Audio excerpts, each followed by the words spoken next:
আমাকে অনেকে ভালোবাসে, অনেকে আবার বেদাতি বলে। কেন বেদাতি বলে জানেন? কারণ আমি নবীজিকে দাঁড়িয়ে সালাতু সালাম দিই তাই। আমাকে অনেক মাজার পূজারি বলে। কেন বলে জানেন? যাদের দ্বারাই আমরা ইসলাম পেয়েছি, ওলিয়া উলিয়াদেরকে আমি সম্মান করে তাদের মাজারে জিয়ারত করতে যাই বলে। আমাকে অনেকে বেদাতি বলে। কেন বলে জানেন? কারণ আমার নবীকে আমি নূরের নবী মনে করি তাই।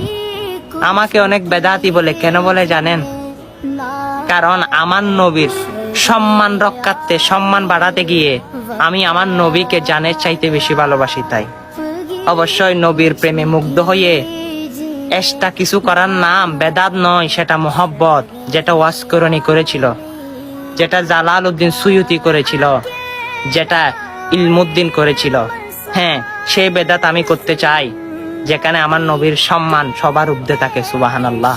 সেই বেদাত আমি করতে চাই যেখানে আমার নবীর সম্মান আমি সবার উপরে নিয়ে যেতে চাই। সেই বেদাত করে আমি মরতে চাই। ভিডিওটা দেখার পর সকাল আশেকের রসুলের কাছে পৌঁছে দিবেন, তারা যেন